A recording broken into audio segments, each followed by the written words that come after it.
अस्सलाम वालेकुम नाज़रीन, प्रोग्राम बिनते हवा में हाँ ज़ाहिदा ताजबरो। नाज़रीन, कॾहिं असां इहो सोचींदा आहियूं त असांजे मुआशरे में असांजूं नीगरियूं किथे पहुतियूं आहिनि। छा हुननि खे अॻियां वधण लाइ, हिकिड़ी जदीद दुनिया में पहुचण लाइ, साइंस एंड टेक्नोलॉजी ताईं पहुचण लाइ छा हुनखे नवां रस्ता, नयूं राहूं मिलियूं आहिनि? छा उहो उन्हनि रस्तनि ते हली रही आहे जिते हुनखे अॻियां मंज़िल ते तरक़ी नज़र अची रही हुजे, या अञा बि किथे कंहिं जाइ ते असांजे मुआशरे में या ख़ुदि हुनजे पंहिंजे घर में किथे का अहिड़ी रंडक आहे या इदारनि में का अहिड़ी रंडक आहे जंहिं ते असांजी नियाणियूं अॻियां नथियूं वधी सघनि, या ईअं चई सघूं था असां मुतमइन आहियूं त असांजी नियाणियूं तमामु घणो अॻियां वधी वियूं आहिनि। असांजे नियाणियुनि खे नवां मौक़ा, नयूं राहूं केतिरियूं मिलियूं आहिनि या केतिरियूं मिलणु घुरिजनि, अॼु को इहो ई टॉपिक आहे। ऐं मूंखे ख़ुशी थींदी जेके महिमान शामिल आहिनि तव्हां सां तारुफ़ करायां, तव्हीं बि मुंहिंजे प्रोग्राम में शामिल रहंदा। मुंहिंजी पहिरीं महिमान आहे मारवी सुमरो, पाण town municipal commissioner Tando Fazal ऐं assistant director local government department Hyderabad बहराड़ी जूं आहिनि। ऐं मुंहिंजी ॿी महिमान आहे डॉक्टर महविश, पाण पब्लिक हेल्थ एक्सपर्ट आहिनि। मुंहिंजी टी महिमान आहे फौज़िया कीरियो, हेल्थ केयर एक्सपर्ट आहिनि। तव्हांखे प्रोग्राम में भली कार चवंदसि। मां सभिनी खां पहिरीं हलंदसि मारवी सुमरो ॾांहुं। मारवी, जॾहिं मां ॻाल्हि कई त असांजे नियाणियुनि खे अॻियां वधण लाइ मौक़ा नथा मिलनि या मिलनि था त कहिड़े क़िस्म जा मिलनि था, इहे नवां मौक़ा, नयूं राहियूं आहे छा? आख़िर मां छा थी चवणु चाहियां, तव्हां थोरो एक्सप्लेन करे ॿुधायो त मुंहिंजो इशारो कहिड़ी तरफ़ आहे?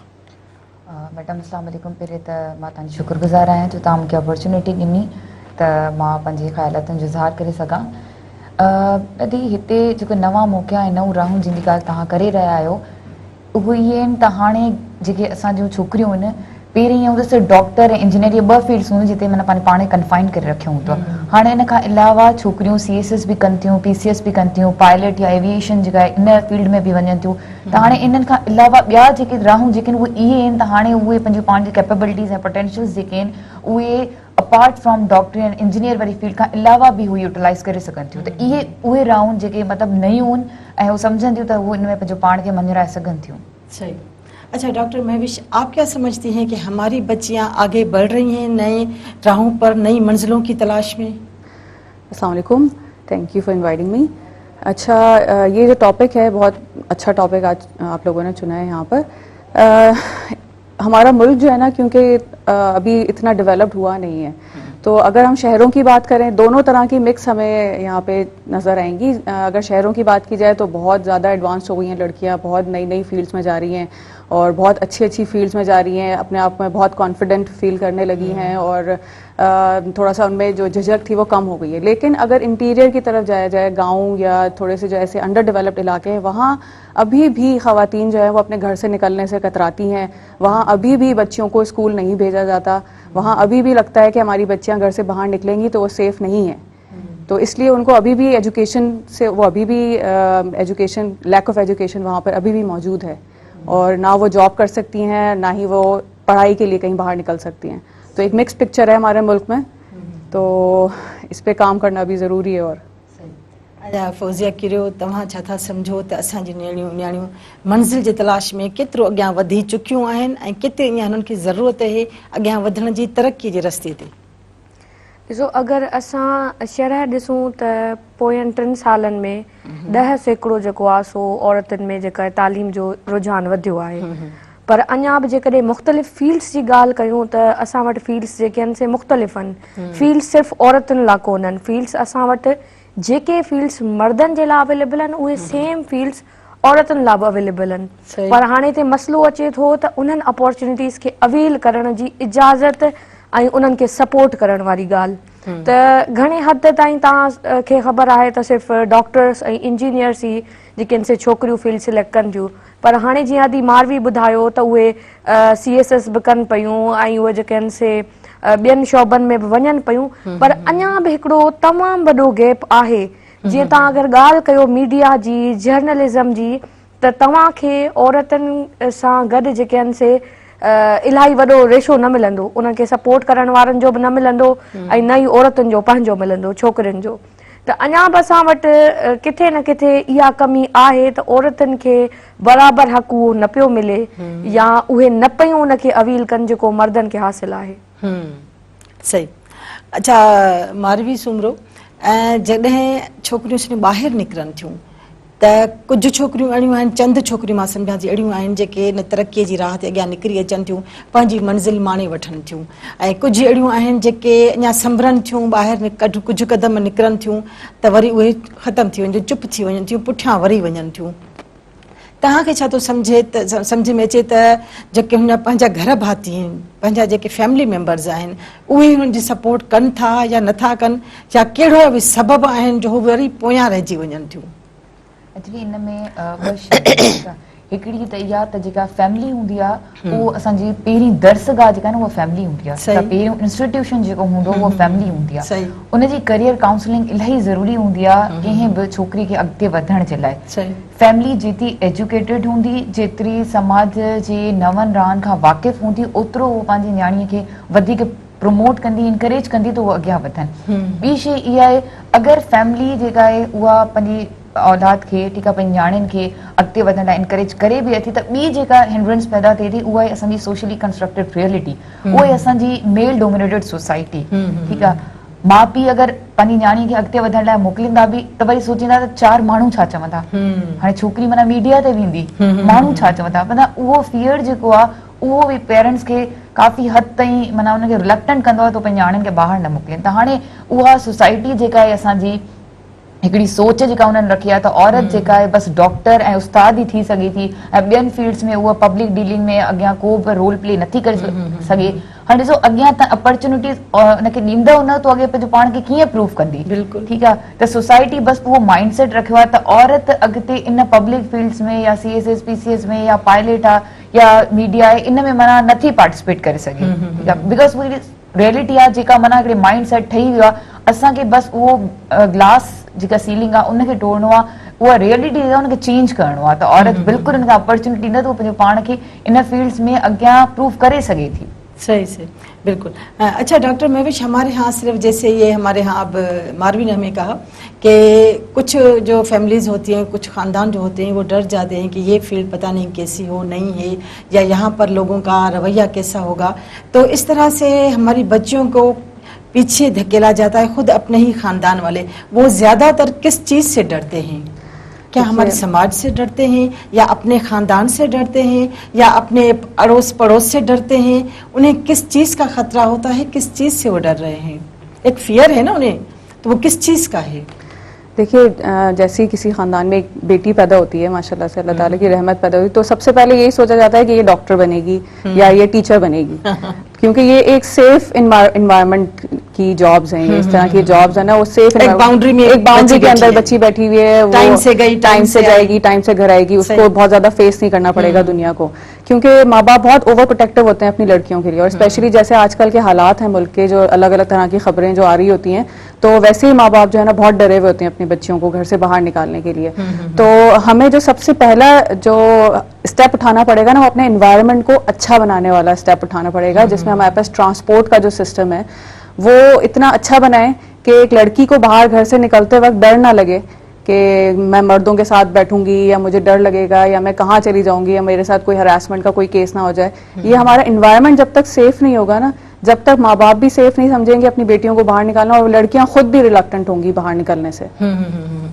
सही। अच्छा फौजिया किरियो, जेकॾहिं असां वालदेन जी ॻाल्हि कयूं त हे चवनि थियूं त वालदेन कुझु डिॼल हूंदा आहिनि। छा छोकिरियूं बि पाण डिॼनि थियूं त कोई हैरेसमेंट जो केस न थी वञे, या ख़बर न आहे माण्हू असांखे कहिड़ा मिलनि, या उते उहो माहौल कहिड़ो हुजे? छा उहे छोकिरियूं पाण बि डिॼी वञनि थियूं, जंहिंजे करे पंहिंजे तरक़ी जा रस्ता पाण बंदि करे छॾनि थियूं?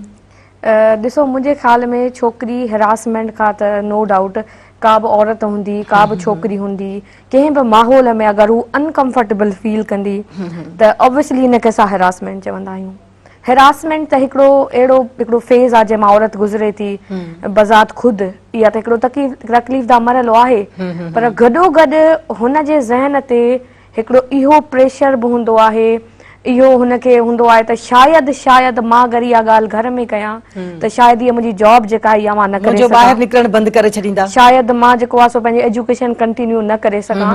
त एलिमेंट सिर्फ़ु हिरासमेंट जो न आहे, एलिमेंट आहे त आया उहा हिरासमेंट थी आहे त उन में ग़लती छोकिरी जी कोन्हे, आया जेको माहौल आहे जंहिंमें इहे सभु शयूं जेके थियनि पयूं उनखे फैसिलिटेट करण वारनि मरहलनि खे वधीक जेको आहे सो शइ मिले थी, सपोर्ट मिले थी, जंहिंजे करे उहा औरत ज़ाहिरी ॻाल्हि आहे डिॼंदी न, हिरासमेंट खां बि डिॼंदी, उहा उन शइ खां बि डिॼंदी त आया इहा हिरासमेंट मूं सां थी आहे। जीअं तव्हां ॾिसो पाण पहिरीं बि इन प्रोग्राम्स में इन्हनि जे तवसत सां ॻाल्हियूं कंदा रहिया आहियूं त भई औरत जेका आहे इज़त खे उन सां मुंसलिक कयो वञे थो, अगरि उन सां कुझु ग़लति थिए थो त विक्टिम ब्लेमिंग बि थिए थी।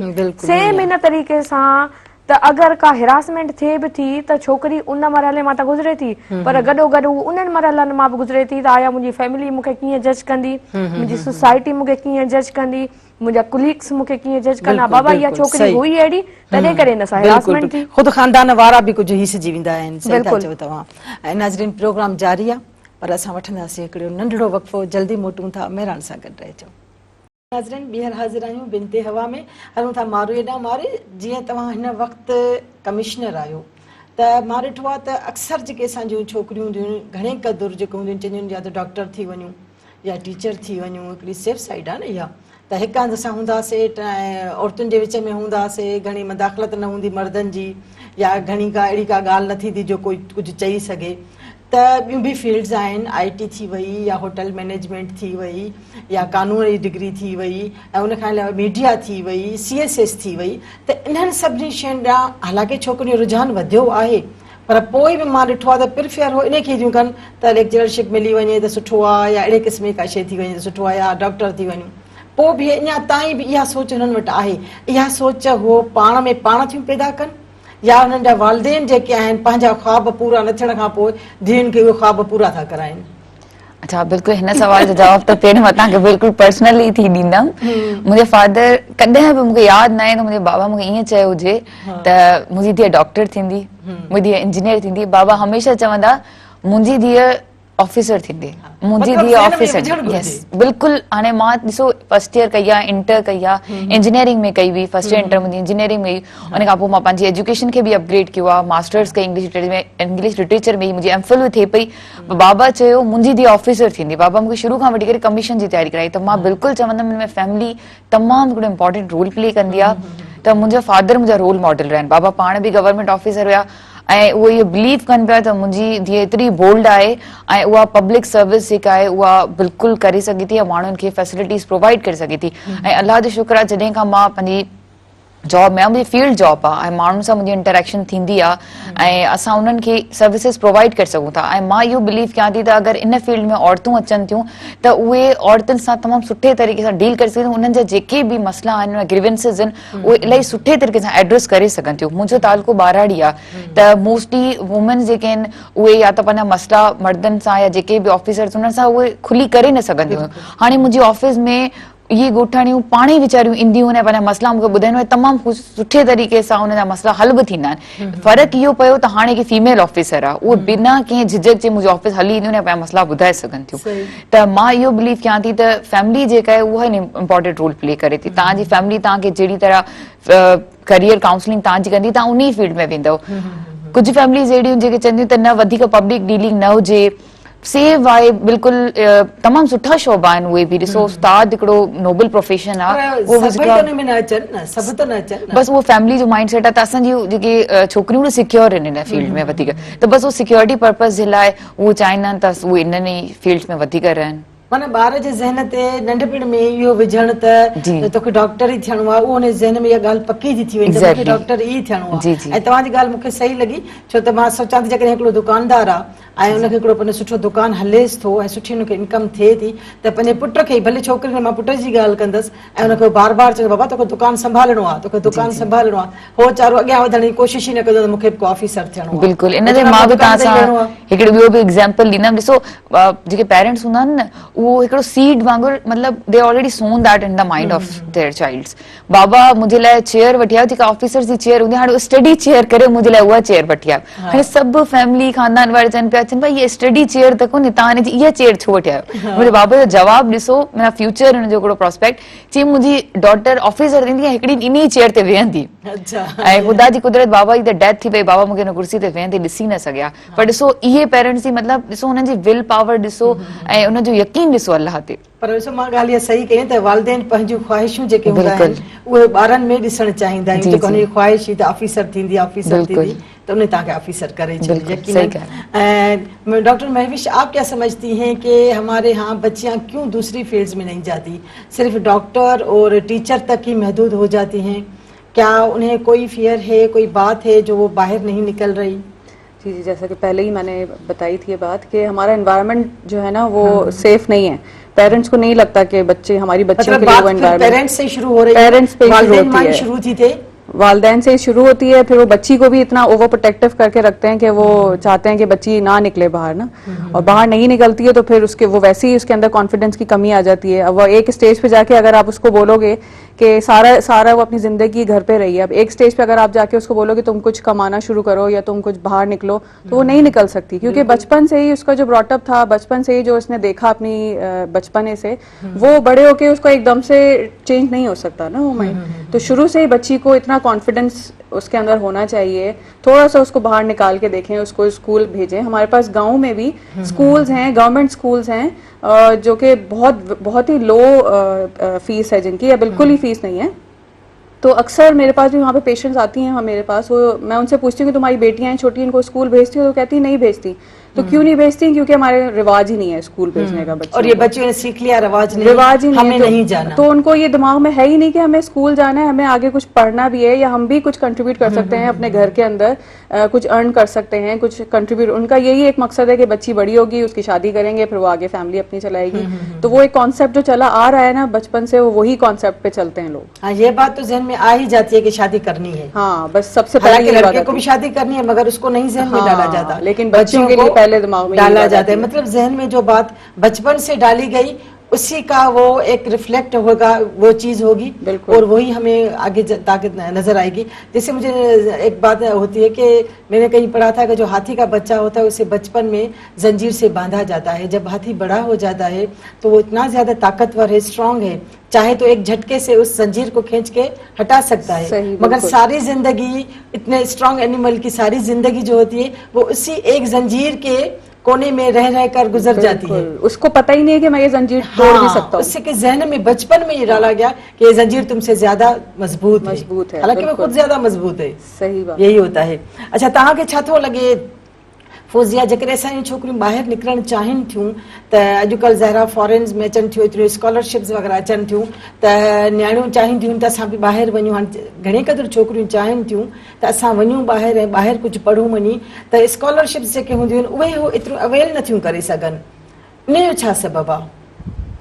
ॾिसो, पहिरीं शइ त इहा आहे त असां वटि इलाही घटि रेशो आहे औरतुनि जो, छोकिरियुनि जो जेके प्राइमरी स्कूल खां वठी हाई स्कूल ते अचनि. उन खां पोइ जॾहिं हाई स्कूल मां यूनिवर्सिटी में उहे छोकिरियूं अचनि थियूं त अञा हुनजो रेशो घटिजी थो वञे. ऐं उते जेॾी महिल ॻाल्हि कजे स्कॉलरशिप्स जी, त उन में कोटा त तव्हांखे मिले थी, त जेके आहिनि से 50% बॉइज़ आहे, 50% गर्ल्स आहिनि, पर उन मां जेको आहे सो जेको अप्लाए कनि थियूं, जेको हिसो वठनि थियूं छोकिरियूं, उनजो रेशो घटि आहे. ऐं फॉर एग्ज़ाम्पल उन मां कुझु छोकिरियूं जेके हिसो वठनि थियूं, क्वालिफाई कनि बि थियूं, त अगेन कुझु जा वरी इहे रीज़न्स हूंदा आहिनि त इजाज़त जा मसइला या ॿिया मसइला, त इन करे छोकिरियुनि जो पार्टिसिपेशन घटि आहे. त इन हवाले सां ॾिठो वञे त ऑब्वियसली छोकिरियुनि जो पार्टिसिपेशन घटि आहे, न सिर्फ़ु इंटरनेशनली पर नेशनल लेवल ते बि अगरि तव्हां ॾिसो त बचपन खां असांखे इहो चयो वेंदो आहे त sports not for the girls, sports जेका आहे उहा छोकिरनि जी गेम आहे, छोकिरियुनि जी गेम न आहे. त पोइ तव्हां असांखां कीअं थियूं एक्सपेक्ट कयो त असां वॾियूं थी तव्हांखे जिमनेस्टिक मिलंदियूंसीं, तव्हां असांखां कीअं थियूं एक्सपेक्ट कयो त वॾियूं थी तव्हांखे छोकिरियूं जेके आहिनि से हॉकी जे मैदाननि में मिलंदियूं या ॿियनि रांदियुनि में मिलंदियूं. इहा त शइ पॉसिबल ई कोन्हे न. त इहा शइ बचपन खां तव्हां प्रोग्रामिंग कंदा ईंदव, ऐं प्रोग्रामिंग ऐं अवेयरनेस सिर्फ़ु स्टूडेंट जी या ॿारनि जी या छोकिरियुनि जी न, इन में सेंसिटाइज़ करिणो आहे असांखे माइट खे, पेरेंट्स खे, सोसाइटी खे, त उहे एक्सेप्ट कनि त छोकिरियुनि जे लाइ बि ही फील्ड्स आहिनि. बिल्कुलु सही था चओ इहो. अच्छा मारवी, भला ईअं चई सघूं था त जेकॾहिं असांजे निंगरियुनि खे अॻियां वधिणो आहे त हुननि जे लाइ हिकिड़ी करियर काउंसलिंग बि हुजणु घुरिजे, छा असां वटि कोई अहिड़ो इदारो हुजणु घुरिजे जेको हुननि जी करियर काउंसलिंग करे त बाबा तव्हांजो शौक़ु हिन में आहे ऐं तव्हांजो लाड़ो हिन तरफ़ आहे, पर तव्हां माइट जी मर्ज़ी ते होॾां थियूं वञो त तव्हां हिते शायदि कामयाबु न थी सघो, शायदि तव्हां हिन पासे ॾे वधीक कामयाबु थियो। छा ईअं थी सघे थो त असांजा जेकॾहिं इदारा अहिड़ा खुलनि त असांजे नियाणियुनि खे वधीक सही मौक़ा मिलंदा? जी बिल्कुलु, इहो हुजणु खपे। असां वटि सिर्फ़ु करियर काउंसलिंग न हुअण जी वजह असांखे अवेयरनेस ई न आहे त ॿियूं फील्ड्स बि आहिनि, ठीकु आहे, छाजे करे हुननि खे कॾहिं कंहिं ॿुधायो ई न आहे त डॉक्टर इंजीनियर इन खां अलावा बि ॿिया प्रोस्पेक्ट बि आहिनि जेके हुनखे फ्यूचर में अवेल करणु खपनि या जिते हुनजी कामयाबी जेका आहे उहा हुननि खे मिली सघे थी। ऐं करियर काउंसलिंग इन करे बि ज़रूरी आहे छो कि हुननि खे अवेयरनेस मिले त ॿियूं फील्ड्स जेके आहिनि उहे बि आहिनि, सिर्फ़ु हिकिड़ी डॉक्टर ऐं इंजीनियर न आहे। त मां इहो सम्झंदी आहियां त ॾिसो काफ़ी छोकिरियूं अहिड़ियूं आहिनि जेके वीचारियूं महिनत कनि थियूं डॉक्टरी लाइ या छा उहो टेस्ट लाइ मेडिकल लाइ तयारी कंदियूं आहिनि, पर ॾिसो क़िस्मत आहे, अल्लाह साईं जे हथ में आहे सभु कुझु, इंसानु महिनत त हर कोई कंदो आहे पर वीचारियूं पास न बि थी सघंदियूं आहिनि, पोइ इहो हूंदो आहे त डिसहार्टेड थी वेंदियूं आहिनि। हाणे उन्हनि वटि ॿी का अपॉर्चुनिटी ई न आहे, हुननि वटि अवेयरनेस ई न आहे त हलो ठीकु आहे अगरि डॉक्टर न थी सघे त भला असां पंहिंजो करियर जेको आहे उहो ॿी कंहिं शइ में ॿी कंहिं फील्ड में वञी असां प्रोस्पेक्ट कयूं, नथियूं करे सघनि छो कि उनखे अवेयरनेस न आहे। त मां इहो सम्झां थी त इते करियर काउंसलिंग लाइ मतिलबु स्टूडेंट्स जेके छोकिरियूं आहिनि उन्हनि लाइ असां वटि इंस्टीट्यूट क़ाइमु करणु खपनि जेके उन्हनि खे अलॻि न आहिनि त मां थी उन्हनि तालीमी इदारनि में एग्ज़ैक्टली ईअं करे सघनि था, क्लास हुनखे करे सघिजे थो, एड करे छॾींदा क्लास त उन में ॿारनि जी कुझु न कुझु प्रोग्रेस नज़र ईंदी। न न बिल्कुलु तव्हां सही था चओ। मूं वटि काफ़ी मतिलबु पेरेंट्स अगरि ईंदा आहिनि या उन्हनि सां गॾु इंटरेक्शन थींदी आहे त उहे माना इंटर या फर्स्ट ईयर में या उन बैचलर्स कंप्लीट थी वेंदा त मूंखे चवंदियूं हाणे तव्हां हिननि खे ॿुधायो त ही ॿी कहिड़ी हे चवनि था त डॉक्टर थियूं इंजीनियर, तव्हां ॿी का फील्ड ॿुधायो, तव्हां ॿुधायो असां, पोइ मां मोस्टली पंहिंजी फील्ड जे हिसाब सां गाइड बि कंदी आहियां गर्ल्स खे त भला ॾिसो हिन में तव्हां ॿियूं बि आहिनि अपॉर्चुनिटी खे अवेल कयो, ज़रूरी न आहे त सिर्फ़ु डॉक्टर ते जी उहे डिसहार्टेड न थियनि, मुंहिंजी सोशल ऐं वर्टिकल मोबिलिटी ॿियनि फील्ड्स में बि आहे तो मतलब बिल्कुल होना खपे इंस्टीट्यूट्स। अच्छा डॉक्टर महविश, जो हमारे वालिदैन होते हैं वो बच्चों की कितनी हौसला अफजाई करते हैं कि हाँ आप आगे जाएं, या जैसे फौजिया कह रही है कि वो कहते हैं कि नहीं भाई गेम्स जो हैं तुम्हारी बात नहीं है करने की, तुम तो पीछे ही हट जाओ, स्पोर्ट्स लड़कियों के लिए नहीं है, या वालिदैन खुद ही बच्चों को ऐसे कर देते हैं कि उनकी हौसला अफजाई नहीं हो सकती? नहीं, मेरे ख्याल में क्योंकि मेरा जिस फैमिली में ब्रॉटअप हुआ है तो मेरे वालिदैन, मेरे अब्बू स्पेशली, अम्मी ने भी शुरू से ही मुझे बहुत ज़्यादा, तीनों बेटियों को, हम तीन बहनें एक भाई, हम तीनों को ही शुरू से उन्होंने ये फोकस किया कि नहीं पढ़ना बहुत ज़रूरी है, एजुकेशन इज़ अ मस्ट। अब आप, क्योंकि मेरे फादर को बहुत शौक था कि मैं डॉक्टर बनूं, तो उनके इस शौक को पूरा करते हुए ही मैं बहुत आगे बढ़ी हूँ। मुझे तो बहुत सपोर्ट मिली है, बाकी को भी पेरेंट्स क्यों नहीं चाहेंगे कि उनके बच्चे आगे बढ़ें, सबको यही चाहिए, सब पेरेंट्स यही चाहते हैं कि उनकी बेटियां भी एक अच्छी पोजीशन पे जाएं, एक अच्छी एजुकेशन हासिल करें। और जॉब या अर्निंग ये सब कुछ नहीं होता, एक एजुकेशन जो शऊर देती है ना एक औरत के अंदर, वो शऊर बहुत ज़रूरी है। जॉब को इतनी ज़्यादा इंपॉर्टेंस नहीं देनी चाहिए, लेकिन कहते हैं ना कि आप एक लड़के को पढ़ाओगे तो आप एक लड़के को पढ़ाते हो, लेकिन अगर आप एक लड़की को पढ़ाते हो तो आप एक पूरे खानदान को पढ़ाते हो, क्योंकि वो एक बच्ची जो है ना वो अपने पूरे खानदान की, अपने बच्चों की तरबियत में बहुत अच्छा और इम्पोर्टेंट किरदार अदा कर सकती है। नाज़रीन, वक्त थियो आहे हिकिड़ी नंढड़ी साईअ जो, असां जल्दी मोटूं था, असां सां गॾु रहिजो। वेलकम बैक नाज़रीन, ॿीहर हाज़िर आहियूं बिनते हवा में। अच्छा फौजिया, मूंखे इहो ॿुधायो त असांजी नियाणियूं जेकॾहिं घणियूं अॻियां न निकिरी सघियूं आहिनि, जदीद दुनिया सां नथियूं हली सघनि, अञा ताईं थोरो पुठिते अचनि थियूं, थोरो शाय फील कनि थियूं, थोरो शर्म अचनि थो, हाणे कीअं असां ॿाहिरि वञूं या कीअं हिन फील्ड में पहुचूं, त इन्हनि सभिनी ॻाल्हियुनि खे ईअं चई सघूं था त असांजे औरत जी सोच महदूद थी वई आहे या महदूद कई वई आहे? ॾिसो, इन में इन्वायरमेंट फैक्टर आहे, सोसाइटी फैक्टर आहे।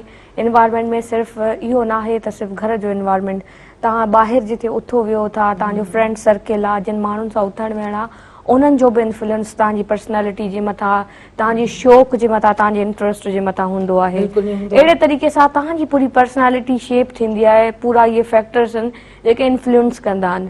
अगरि तव्हांजी पर्सनैलिटी में आहे त हिन शइ खे अचीव करिणो आहे, त पोइ तव्हां ऑब्वियसली किथां न किथां कीअं न कीअं पंहिंजे पेरेंट्स ताईं उन सां रिलेटेड इंफॉर्मेशन खणी ईंदव, मवाद खणी ईंदव, उन्हनि खे मञराईंदव, उन्हनि खे परचाईंदव। त अगेन इहो पर्सन टू पर्सन वेरी करे थो, पर एज़ अ होल अगरि तव्हां ॾिसो त ऑब्वियसली हिकिड़ो हिंड्रेंस आहे औरतुनि जे अॻियां वधण में। उहे सिर्फ़ु कुझु फील्ड्स आहिनि जेके उन्हनि जे लाइ ओपन आहिनि, जंहिंमें पेरेंट्स बि सपोर्ट कनि था। छो त असां हींअर ॻाल्हि कंदासीं एज़ अ होल, जेको असांजो हींअर रेशो आहे, उन में तव्हां हैदराबाद बि ॾिसो, तव्हां रूरल एरियाज़ बि ॾिसो, ऐं मुख़्तलिफ़ पर्सपेक्टिव सां ॾिसो त औरत जो जेको आहे न केतिरो परसेंटेज आहे जेको जर्नलिज़म में आहे, औरत जो केतिरो परसेंटेज आहे जेके एविएशन फील्ड में आहिनि, औरत जो फीमेल जो केतिरो परसेंटेज आहे जेके मैनेजमेंट जे शोबनि में आहिनि। त ॻाल्हि इहा आहे त उन में तव्हां अगरि एनालाइज़ कंदव त तव्हांखे उन्हनि जो परसेंटेज घटि मिलंदो। उनजो सबबु इहो बि आहे त अवेयरनेस घटि आहे, न सिर्फ़ फील्ड्स जी पर बल्कि पेरेंट्स जी सेंसिटाइज़ेशन, गॾोगॾु स्टूडेंट्स सां गॾु ऐं छोकिरियुनि सां गॾु पेरेंट्स जी सेंसिटाइज़ेशन बि ज़रूरी आहे। ऐं जीअं अदी ॻाल्हि कई, कुरतुलैन ॻाल्हि कई त जेको इन्वायरमेंट आहे, जीअं सेफ ट्रांसपोर्ट जी ॻाल्हि कईसीं, पेरेंट ज़ाहिरी ॻाल्हि आहे तॾहिं ई पंहिंजे ॿारनि खे इजाज़त ॾींदो जॾहिं माहौल जेको आहे सो ॿारनि खे कढण जहिड़ो हूंदो। अगरि उनखे इहो ख़ौफ़ हूंदो त ॿार अगरि ॿाहिरि मोकिलींदासीं त कोई न को हादसो थी सघे थो, त ऑब्वियसली उहे थोरा रिलेक्टेंट हूंदा उन फील्ड जे हवाले सां, या जर्नली अगरि ॾिसिजे त कंहिं बि फील्ड जे हवाले सां। त माहौल खे बहितर करण जी ज़रूरत आहे, पेरेंट्स खे सेंसिटाइज़ करण जी ज़रूरत आहे, ऐं फील्ड्स माना जेके आहिनि न, स्पेशली जेके फील्ड्स तव्हां ॾिसो था जेके घटि प्रोमोट थियल आहिनि, जीअं फैशन डिज़ाइनिंग आहे, जीअं जर्नलिज़म आहे, या अहिड़ियूं ॿियूं फील्ड्स आहिनि जंहिंमें औरत जी पार्टिसिपेशन घटि आहे, या उनजी नॉलेज जेको आहे सो सेट ऑफ नॉलेज उहो पूरो रखियल न आहे, त उहो ॾियणु तमामु ज़रूरी आहे। पोइ उनमें स्टेट जो रोल बि अचे थो, पोइ उनमें जर्नलिज़म जो रोल बि अचे थो, त मुख़्तलिफ़ चैनल्स जे ज़रिए, मुख़्तलिफ़ मीडिया जे ज़रिए उन्हनि फील्ड्स जी ॼाण ॾिनी वञे, पेरेंट्स बि उनखे पढ़नि, स्टूडेंट बि उनखे पढ़नि, त उन्हनि खे ख़बर पवे त असां वटि कहिड़ी अपॉर्चुनिटीज़ अवेलेबल आहिनि। छो त हिकु ॾींहं जो सेमिनार कैरियर काउंसलिंग करण सां तव्हां पूरी क़ौम खे जेको आहे सो कैरियर काउंसलिंग जे रुझान तरफ़ नथा आणे सघो। हाणे तव्हां अगरि CSS जी बि ॻाल्हि कयो त अलाए केतिरा स्टूडेंट्स हूंदा जिन खे पाण खे इहा ख़बर कोन्हे त असांखे कहिड़ा सब्जेक्ट सिलेक्ट करणु घुरिजनि, ऐं असांजो इंट्रस्ट जे मुताबिक़ कहिड़ो सब्जेक्ट असांखे कहिड़ी फील्ड जी तरफ़ वठी वञी सघे थो। उनमें पर्सनैलिटी बि अचे थी, उनमें तव्हांजो बैक एंड ते जेका ग्रेजुएशन आहे या जेका इंट्रस्ट आहे उनजो बि रोल अचे थो। त सब्जेक्ट सिलेक्शन या कैरियर सिलेक्शन उन में ज़ाहिरी ॻाल्हि आहे त हिकिड़ो वॾो रोल आहे। सही। अच्छा भला मारवी, असां ईअं चई सघूं था त असां वटि जेके हिकिड़ा रिवायती शोबा आहिनि, हाणे उन्हनि खां हटी करे तव्हांखे लॻे थो त असां नियाणियूं वधनि थियूं उन्हनि शोबनि ॾांहुं जिन जी दुनिया खे हिन वक़्तु ज़रूरत आहे, या तव्हां महसूसु कयो आहे त न अञा असांजे छोकिरियुनि खे अचण जी ज़रूरत आहे पर अचनि कोन थियूं? मूंखे जेतिरे क़दुरु पंहिंजे पर्सनल लाइफ जो एक्सपीरियंस आहे, जेको मां नोट कयो आहे त 40% गर्ल्स अहिड़ियूं आहिनि जेके हाणे डिफरेंट फील्ड्स जी तरफ़ जेके आहिनि उहे वधनि थियूं, छाजे करे करियर अपॉर्चुनिटीज़ जेके आहिनि उहे हाणे वधनि थियूं। पहिरें हाणे ॾिसो डॉक्टर हुजे, इंजीनियर, लिमिटेड हिकिड़ियूं अपॉर्चुनिटीज़ आहिनि, पर हाणे जॾहिं ॿियूं अपॉर्चुनिटीज़ अवेलेबल आहिनि त हाणे उहे इहे सोचनि था हाणे उन्हनि खे बि अवेल कयूं, पंहिंजो पाण खे कन्फाइंड करे हिकिड़ी पोज़ीशन ते उहे नथियूं रखी सघनि। ॿियो त हर हिकु छोकिरी ॿी छोकिरीअ लाइ रोल मॉडल आहे। ॿियो ॾिसनि थियूं त हिन वक़्तु केतिरियूं असिस्टेंट कमिश्नर छोकिरियूं आहिनि, ॿी फील्ड्स में काफ़ी छोकिरियूं आहिनि, त पायलट बि छोकिरियूं आहिनि, काफ़ी मीडिया में बि आहिनि। त हाणे उहे इहे सोचनि थियूं त अगरि इहे करे सघनि थियूं त असां बि करे सघूं था। त मां ई सोचींदा त हिकिड़ी ॿी फीमेल जेका आहे हिकिड़ी फीमेल जे लाइ हिकिड़ी रोल मॉडल थी करे अॻियां ईंदी आहे। त हाणे ॿियूं गर्ल्स जेके आहिनि उहे अॻिते वधनि थियूं, पर अगरि असां वटि 60% जेके गर्ल्स आहिनि उहे रिलक्टेंट, हिन जी वजह सिर्फ़ु इहा आहे त असां वटि वुमेन लाइ प्रोटेक्टिव लॉस जेके आहिनि उनजी इम्प्लीमेंटेशन कोन्हे। ठीकु आहे, अगरि उन्हनि बिल्कुलु उन्हनि खे अगरि हिकिड़ो सेफ इन्वायरमेंट प्रोवाइड कयो वञे त असांजूं ॿियूं गर्ल्स जेके आहिनि उहे बि अॻिते अची करे उन्हनि फील्ड्स खे जेका अवेल करे सघनि थियूं, बिल्कुलु जॉइन करे सघनि थियूं। बिल्कुलु, अगरि इहे प्रोटेक्टिव लॉस जेके आहिनि इहे फुली इम्प्लीमेंट थी वञनि त पोइ जेको थोरो घणो फियर फैमिली जे माइंड में आहे उहो बि ख़तमु थी वेंदो, ऐं पोइ फैमिली जेका आहे उहा बिल्कुलु बि पंहिंजी ॿारनि खे रिस्ट्रिक्ट न कंदी इन्हनि फील्ड्स खे में वञण लाइ या इनखे में अप्लाई करण जे लाइ। सही। अच्छा डॉक्टर महविश, आपको क्या लगता है कि हमारी जो वो रिवायती जो शोबे हैं कि सिर्फ डॉक्टर, इंजीनियर या थोड़ा थोड़ा अब इंजीनियर भी और टीचर वगैरह तक महदूद नहीं रखना, आगे बढ़ना है, तो आपको लगता है कि हमारी बच्चियों में ये सोच आई है, वो आगे बढ़ना चाहती हैं, या आप समझते हैं कि नहीं स्टिल वो अभी तक वहीं पर हैं, वो आगे नहीं बढ़ी, उन्हें उतना नहीं आई जितना उन्हें आना चाहिए?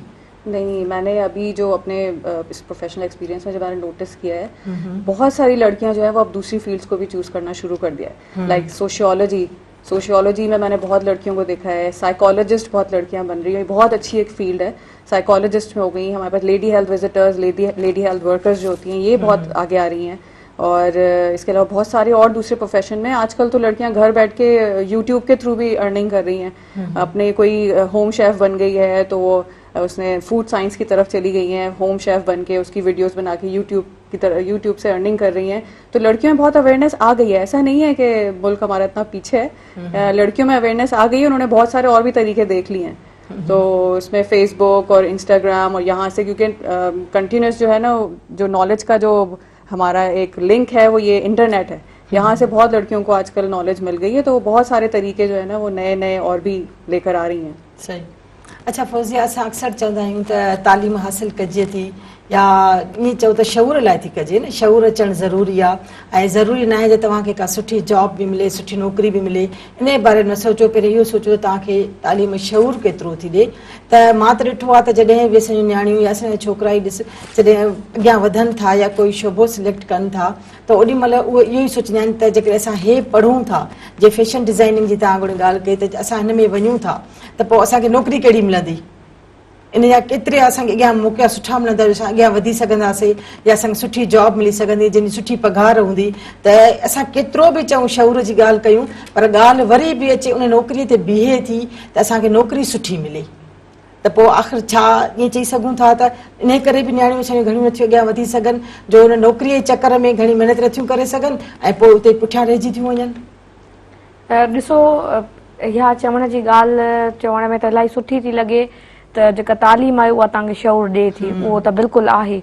पर जॾहिं केरु माण्हू पढ़े थो त हुनजो मक़सदु पोयां पोयां इहो हूंदो आहे त भई असां फील्ड अहिड़ी सिलेक्ट कयूं जंहिंमें अर्निंग इलाही सुठी हुजे. जीअं डॉक्टर जी तव्हां ॻाल्हि कयो त माण्हुनि खे इहो लॻंदो आहे शायदि डॉक्टर इलाही पैसा जेके आहिनि से कमाईंदा आहिनि, ऐं इन करे ॿार नंढा चवंदा आहिनि त असां वॾा थी करे इलाही सारा पैसा कमाईंदासीं, असां वॾा थी करे जेको आहे सो डॉक्टर थींदासीं. त उन में हिकिड़ो त इलाही नोबल पेशो आहे, ॾाढो सुठो पेशो आहे, इहो बि रीज़न आहे. ॿियो पोयां किथे न किथे पेरेंट्स जो या जेके स्टूडेंट्स आहिनि उन्हनि खे ज़ाहिरी ॻाल्हि आहे किथे न किथे पंहिंजी लाइफ में सेटल थियणो हूंदो आहे. त उन जे लाइ जेको आहे सो कमाई जेको आहे सो ब्रेड एंड बटर हिकिड़ो इम्पोर्टेंट हिकिड़ो एक्सपेक्ट आहे ई आहे. पर जीअं मिसाल ॻाल्हि असां ॻाल्हि कयूं त हिते इलाही ॿियूं बि शयूं आहिनि, जीअं ॿियूं बि फील्ड्स आहिनि जिन जी अवेयरनेस घटि आहे. अहिड़े तरीक़े सां कारोबार बिज़नेस उन जे हवाले सां बि जेको आहे सो उनखे पहिरियों घटि सम्झो वेंदो हो, पर हाणे असांजा इलाही नौजवान जेके आहिनि से पाण पंहिंजो स्टार्टअप जे नाले सां कारोबार शुरू कनि पिया, उन्हनि जी बि अवेयरनेस माण्हुनि में अची वई आहे. फ्रीलांसिंग बि कनि पिया. त पाण ॻाल्हि कईसीं त पोयनि 3 सालनि में 10% जेको आहे सो तालीम जी शरह वधी आहे. त असां पूरो उमेद आहियूं त ईंदड़ जेको आहे सो 3 सालनि में इनशाला इहा उन खां वधीक डबल थींदी. त नो डाउट बहितरी अचे पई, ऐं बहितरीअ में थोरो टाइम लॻंदो आहे, ऐं असां पंहिंजो इलाही ॾुखियो टाइम गुज़ारिया आहियूं. असां उहे बि टाइम ॾिठासीं जॾहिं औरतुनि खे ज़िंदा दफ़न कयो वेंदो हुयो. असां उहो बि टाइम ॾिसूं पिया जो असां ई तव्हां हिन प्लेटफॉर्म ते वेही करे पंहिंजे हक़नि जे लाइ ॻाल्हाए रहिया आहियूं. त बहितरी वक़्त सां गॾु ईंदी आहे ऐं बहितरी अची रही आहे, ऐं असांजा पेरेंट्स बि सेंसिटाइज़ थियनि पिया. पर असांजी स्टेट खे असांजी मीडिया खे, असांजी सोशल मीडिया प्लेटफॉर्म्स खे अञा बि मुतहरिक थियणो आहे. अञा बि औरत जे लाइ हिकिड़ो बहितरीन ऐं सेफ इन्वायरमेंट ठाहिणो आहे. न सिर्फ़ु इन्वायरमेंट बल्कि हर उहा फील्ड जंहिंमें औरतुनि जी पार्टिसिपेशन घटि आहे उन में अहिड़ो बहितरीन माहौल ठाहियो वञे त औरत पाण अचे, उनजा पेरेंट्स पाण जेके आहिनि से उनखे हिमत आहिनि त बाबा तव्हां हिन फील्ड खे बि जॉइन कयो.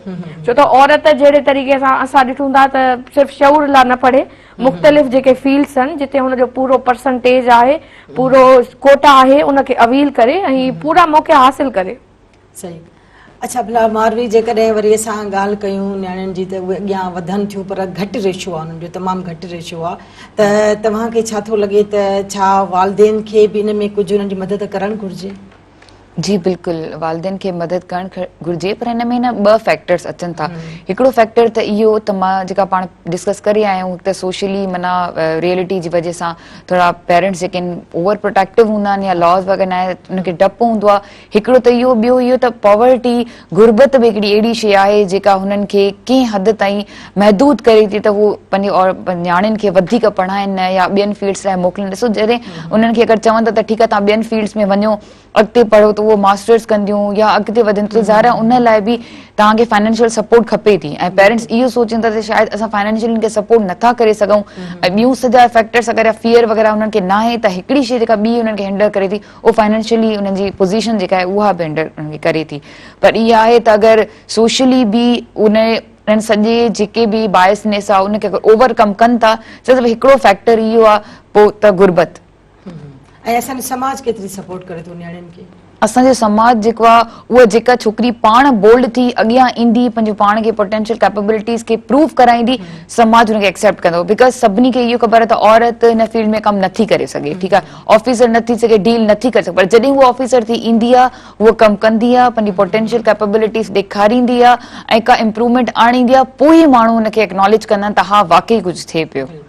तव्हांजी महिरबानी तव्हां प्रोग्राम में आया ऐं तमामु सुठी ॻाल्हि ॿोल थी नाज़रीन तव्हां असांजे जेके प्रोग्राम में ॿुधो त असांजे नियाणियुनि खे नवां रस्ता नयूं राहूं जेके तरक़ी ॾांहुं वठी थियूं वञनि त उन्हनि में उन्हनि खे किथे कहिड़ी रुकावट अची वञे थी सभिनी खां पहिरियों त मां वालदेन खे चवंदसि त पंहिंजे नियाणियुनि खे कुझु मख़सूस शोबनि ताईं महदूद न कयो पहिरीं ॻाल्हि त पंहिंजे ॿार जी चॉइस ॾिसो हुनजो शौक़ु ॾिसो ऐं पोइ हुननि खे पंहिंजे पसंदि जा शोबा चूंडणु ॾियो हुननि खे ॾिसो त हुननि में कहिड़ी अहलियत आहे कहिड़ी सलाहियत आहे जेका हुननि खे अॻियां वठी वञी सघे थी वालदेन जेको एतमाद ॾींदा पंहिंजे ॿारनि खे उहो एतमाद उन्हनि जे नियाणियुनि जे लाइ अॻियां हिकिड़ी वॾी सुठी हिकिड़ो रस्तो ॾेखारे सघे थो उन्हनि खे ऐं उहो ई एतमाद उन्हनि नियाणियुनि खे मज़बूत बनाए थो जो हू अॻियां पाण पोइ अॻियां जॾहिं वधनि थियूं त उहो साॻियो माउ पीउ वारो पंहिंजे वालदेन वारो एतमाद हुननि खे अॻियां तरक़ीअ ताईं हाणे बीहारे थो इहो न सोचो त समाज छा चवंदो समाज में ही माण्हू ख़राबु आहिनि ही माहौल ख़राबु आहे यकीननि इहे सभु ॻाल्हियूं हूंदियूं आहिनि हर हंधि हूंदियूं आहिनि पर जेकॾहिं तव्हां मज़बूत थी बीहो था तव्हां में एतमाद आहे त यकीननि तव्हां पंहिंजी हर रंडक खे हर रुकावट खे अबूर करे सघो था प्रोग्राम कीअं लॻो ही प्रोग्राम या बिनते हवा जो कोई बि प्रोग्राम तव्हां ॾिसणु चाहियो त असांजे मेहरान टीवी जी वेबसाइट यूट्यूब ऐं फेसबुक ते ॾिसी सघो था प्रोग्राम जो वक़्तु हाणे हले थो पंहिंजी पुॼाणी ॾांहुं पंहिंजी मेज़बान ज़ाहिदा ताज जबड़ो खे ॾींदा इजाज़त वरी मिलंदासीं ईंदड़ प्रोग्राम में तेसिताईं अलाह जी अमान